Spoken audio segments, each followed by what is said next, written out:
اللہ اللہ اللہ اللہ۔ السلام علیکم ورحمۃ اللہ وبرکاتہ۔ اعوذ باللہ من الشیطان الرجیم، بسم اللہ الرحمن الرحیم۔ تلک حدود اللہ ومن یطع اللہ ورسولہ یدخلہ جنات تجری من تحتها الانہار خالدین فیہا وذلک الفوز العظیم۔ ومن یعص اللہ ورسولہ ویتعدى حدودہ یدخلہ نارا خالدا فیہا وَلَهُ عَذَابٌ مُّهِينٌ۔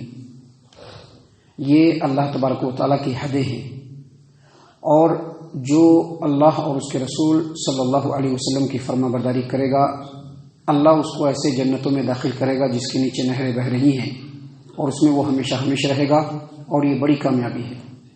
اور جو کوئی بھی اللہ اور اس کے رسول کی نافرمانی کرے گا، اللہ تبارک و تعالیٰ کے حد سے آگے نکلے گا، اس کو اللہ تبارک و تعالیٰ جہنم میں داخل کرے گا، جس میں وہ ہمیشہ ہمیشہ رہیں گے، اور اس کے لیے رسوا کرنے والا عذاب ہے۔ محترم سامعین کرام، سورہ آل عمران سورہ نمبر 3، سورۃ النساء سورہ نمبر 4، اور اسی صورت سے ابھی آپ کے سامنے آیت نمبر 13، آیت نمبر 14، یہ دو آیات آپ کے سامنے تلاوت کی گئی۔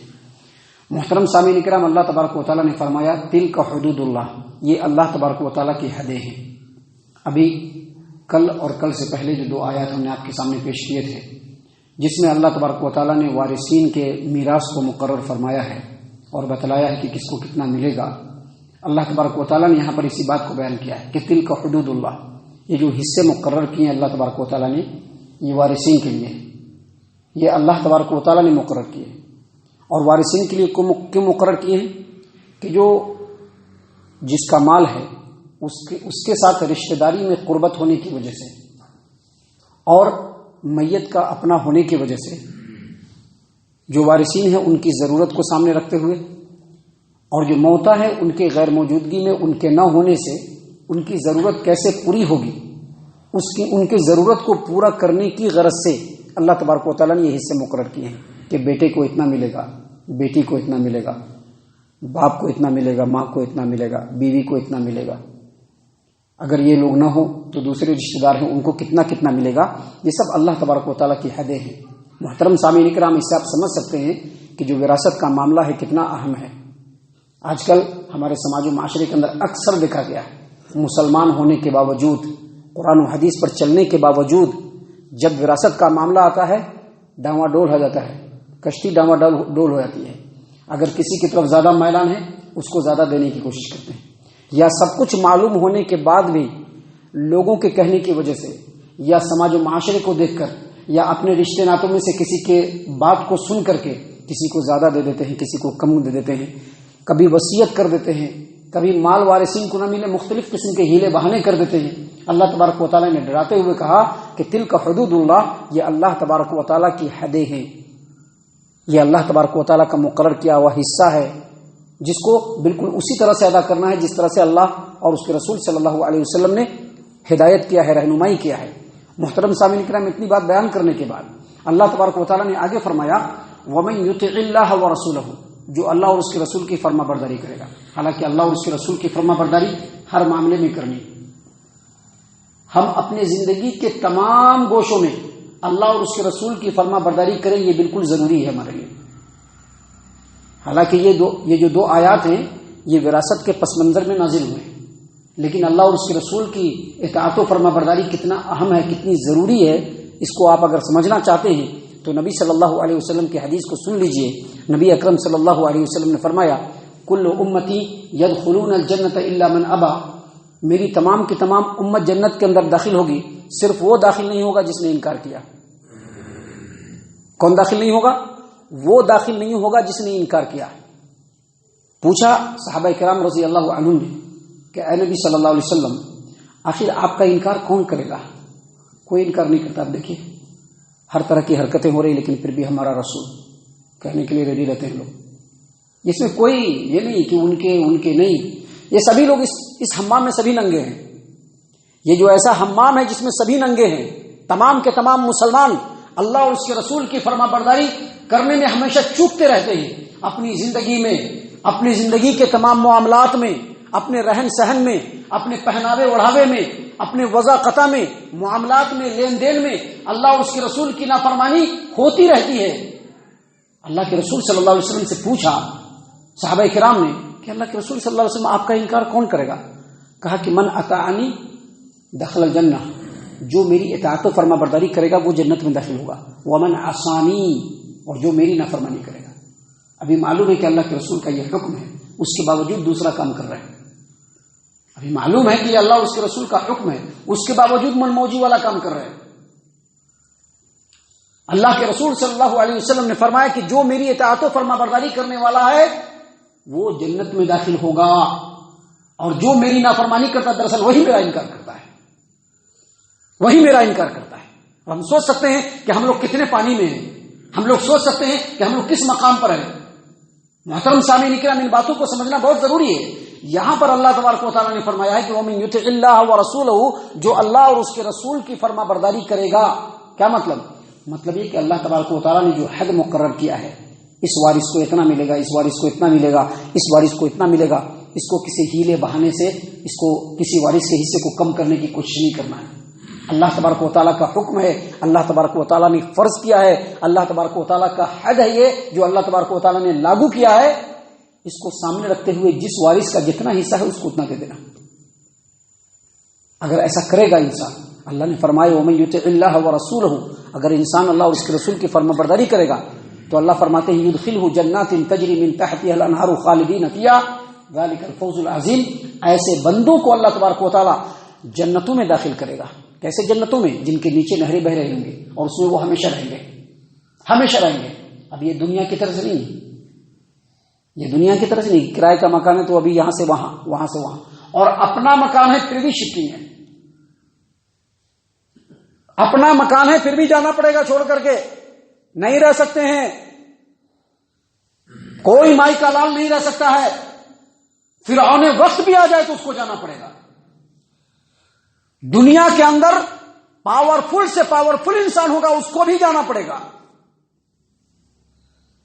کتنی زندگی گزارے گا؟ 20 سال، 25 سال، 30 سال، 35 سال، 40 سال، بہت گزارے گا تو 60 سال، 70 سال، 80 سال نہیں، 110 سال گزارے گا، 120 سال گزارے گا، پھر بھی اس کو جانا پڑے گا۔ لیکن وہ جو جنت ہے وہاں سے شفٹنگ نہیں ہوگی، اور اسی طرح جہنم سے بھی شفٹنگ نہیں ہوگی، اللہ یہ کہ توحید پرست ہوگا تو، لیکن جنت سے تو شفٹنگ ہونے والی نہیں۔ اللہ نے فرمایا ایسی جنتوں میں داخل ہوں گے جس میں نہریں بہ رہی ہوں گی اور اس میں وہ ہمیشہ ہمیشہ رہیں گے، اور یہ بڑی کامیابی ہے، اصلی کامیابی ہے۔ دنیا میں بڑے بڑے عہدے حاصل کر لینا، بڑے بڑے موٹے موٹے رقم والے تنخواہ حاصل کر لینا، اور بڑی بڑی بلڈنگوں میں اپنے آپ کو رکھنا، اور بڑے بڑے بزنس و کاروبار کو قائم کر لینا، یہ بڑی کامیابی نہیں ہے۔ اللہ نے فرمایا وَذَلِكَ الْفَوْزُ الْعَظِيمُ، یہ بڑی کامیابی، یہ اصل بڑی کامیابی کہ اللہ اور اس کے رسول کی اطاعت و فرما برداری کرنے کے بعد بندہ جنت کو حاصل کر لے۔ اور آگے اللہ نے مزید فرمایا وَمَن يَعْصِ اللَّهَ وَرَسُولَهُ، اور جو آدمی اللہ اور اس کے رسول کی نافرمانی کرے گا، یعنی اللہ نے ایسا کہا ہے پھر بھی دوسرا کرنے کی کوشش کرے گا۔ ابھی ایک بیٹا بہت زیادہ پسند ہے، اس کو زیادہ دینے کی کوشش کرے گا، لوگوں کو دکھانے کے لیے کیا ہوگا، وراثت میں سے برابر برابر حصہ لگائے گا، اس کو اتنا اس کو اتنا، لیکن اس بیٹے کے لیے الگ سے بھی رکھے ہوا ہے اور خاموشی سے دے دے گا۔ ایسا ہوتا ہے دنیا میں، لوگ کرتے ہیں، مسلمان کرتے ہیں، اہل حدیث کرتے ہیں، ہم دوسرے کی بات نہیں کریں گے۔ ہمارے آنکھوں کا مشاہدہ کیا ہوا ہے، بیٹوں میں فرق ہوتا ہے، بیٹیوں میں فرق ہوتا ہے۔ اللہ تبارک و تعالیٰ نے کہا کہ جو اللہ اور اس کے رسول کی نافرمانی کرے گا، وَمَن يَعْصِ اللَّهَ وَرَسُولَهُ، جو اللہ اور اس کے رسول کی نافرمانی کرے گا، وَيَتَعَدَّ حُدُودَهُ، اور اللہ نے جو حد بنایا ہے اس سے نکلے گا، اللہ فرماتے ہیں کہ اس کو اللہ تبارک و تعالیٰ جہنم میں داخل کرے گا۔ اللہ نے فرمایا وَيَتَعَدَّ حُدُودَهُ يُدْخِلْهُ نَارًا خَالِدًا فِيهَا، ایسے جہنم میں داخل کرے گا جس سے وہ شفٹنگ نہیں کر سکتا ہے، وہیں پہ رہنا پڑے گا اس کو۔ اور آگے اللہ نے فرمایا وَلَهُ عَذَابٌ مُهِينٌ، اس کے لیے رسوا کرنے والا عذاب ہے۔ محترم سامعین کرام، جو وراثت اور وصیت کا معاملہ ہے یہ بہت ہی سینسیٹیو معاملہ ہے۔ اگر اللہ تبارک و تعالیٰ نے ہمیں مال کا مالک بنایا ہے اور ہمارے چند بچے ہیں، تمام کے اوپر ہماری نگاہ بالکل یکساں ہونی چاہیے۔ چند بچے ہوتے ہیں اس میں کچھ فرما بردار بھی ہوتے ہیں، کچھ ذرا سا ٹیڑھے بھی ہوتے ہیں، کچھ بچیاں ایسی بھی ہوتی ہیں، کچھ بچیاں ویسی بھی ہوتی ہیں۔ اپنے دلی محبت کو آپ کسی ایک طرف مائل کر سکتے ہیں، لیکن جب بٹوارے کی بات آئے، لینے دینے کی بات آئے، تو بچوں کے درمیان انصاف کرنا چاہیے۔ آپ کو اس سلسلے میں ایک حدیث ہم سنا دیتے ہیں، صحیح البخاری کی روایت ہے، نعمان بن بشیر رضی اللہ عنہ یہ کہتے ہیں کہ میرے والد صاحب نے مجھ کو ایک غلام دیا ہے، ہدیے کے اندر ہبا کیا ایک غلام۔ ماں نے کہا، چونکہ کئی بیویاں تھیں ان کے والد کی، ماں نے کہا کہ نہیں، یہ جو آپ ہمارے بیٹے کو دے رہے ہیں، رسول اللہ صلی اللہ علیہ وسلم کو اس کے اوپر گواہ قرار دیجیے، وہ گواہ بنیں گے کہ ہاں آپ نے ہمارے بیٹے کو دیا ہے ایسا۔ نبی صلی اللہ علیہ وسلم کے پاس لے کر کے ان کے والد چلے، کہا کہ ہم نے اپنے اس بیٹے کو ایک غلام دیا ہے۔ کہا کہ جو تمہارے دوسرے بچے ہیں کیا اس کو بھی تم نے غلام دیا ہے کہ نہیں دیا ہے؟ کہا کہ نہیں۔ کہا کہ اس سے واپس لو، اللہ سے ڈرو اور اپنے اولاد کے درمیان انصاف کرو۔ محترم سامعین کرام، یہ بہت ہی اہم ترین بات ہے۔ اس سلسلے میں حدیث ہم آپ کو پیش کر دیتے ہیں، سن لیجئے۔